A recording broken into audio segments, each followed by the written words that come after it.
Trip mula alas 3 hanggang alas 6 ng gabi. Oh yeah! Sa 90.7 Love Radio. Love Trip. Kasama ang inyong muy delisyosang ka-love team. Mara Tony! Mara Tony! Ikaw, anong trip mo?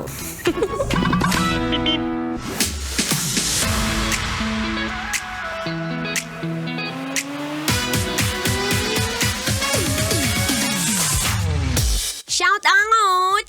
Shout out sa'yo na sabaw. Oo, sa'yo na sabaw na dapat yan ay inuulam. Oo, kinakain ha. Hindi inuugali. Anyway, nagbabalik po ang inyong kadaldalan na daldalerang atleta, DJ Myra Tony. At syempre, alam mo may mga moment talaga sa buhay natin. At sa buhay mo na mismo.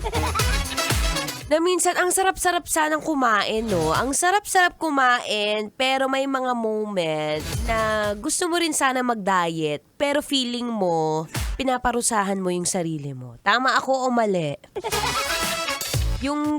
Ito na yun eh. Ito na yun eh, Mara Tony eh. Magda-diet na ako, kaya lang kasi ang hirap, walang kanin eh.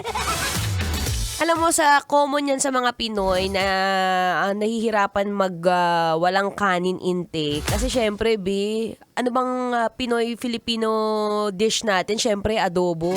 Kailan ka kumain ng adobo ng walang kanin? Lalo na yung adobong nagmamantika. Ay, sarap! Pero syempre, may mga moment talaga sa buhay natin na kailangan nating i-tweak around. Okay, tweak around. Kung saan pwede naman pala, kahit wala kang kanin, mabubusog ka. Mahirap kasi talaga pag walang carb intake eh. Oo, ang kanin kasi, it's carbohydrates. At kapag ka-carbohydrates, yan ang source of energy mo. Kaya tingnan mo yung katabi mo, pag medyo matamlay yan, wala yung carb intake. So pagdating sa carbohydrates, isa sa mga magandang alternative kapag wala kang kanin. Alam mo yung repolyo.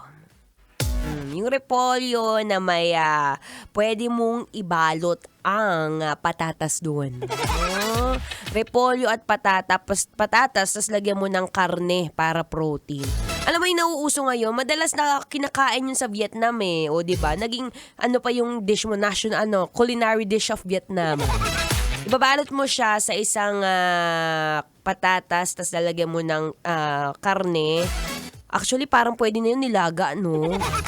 Tapos iikot mo, tapos lalagyan mo ng toyo at patis. O, diba? Ang sarap. Walang kanin pero busog ka. Aminin, yung iba kapag kumakain, minsan kung walang repolyo, pwede rin yung inaalok nila sa labas. Lalo na pag umaga, ang mahiwagang saba. Alam mo, nakakatuwa, no? Kapag dumadaan ako dyan sa may mga terminal at dyan sa mga sakayan ng LRT, may nakikita akong mga matatanda na nakakatuwa kasi nagbebenta sila ng itlog. Yung mga nilagang itlog at saka yung saba. Yan ang pinakamagandang alternative kapag ayaw mong magkanin. Mabigat yan, mabigat sa tiyan. Tapos, samahan mo pa ng kamote. Yung kamote naman, syempre, musical fruit. Kahit kaunti lang kukunin mo para hindi ka prut. Pero alam mo, makwento ko lang, syempre sa panahon ngayon, mahirap talaga mag-diet, lalo na kapag pinipilit mo yung sarili mo. Huwag mong pilitin yung sarili mo. Mas maganda na siguro yung consistency kesa sa carelessness. Oo. Minsan kasi, baka careless lang tayo sa mga kinakain natin.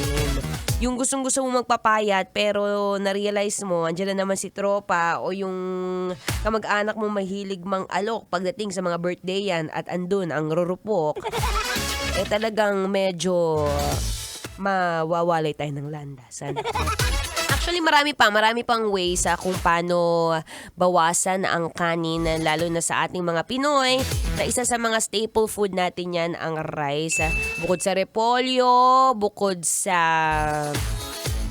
kamote at sa saba, marami pang iba na pwede kong maibigay sa'yo. Uy sa mga nagtatanong, ako po ay certified athlete. Hindi po ako nutritionist Oo, certified athlete at daldalera dito na nag-research, opo.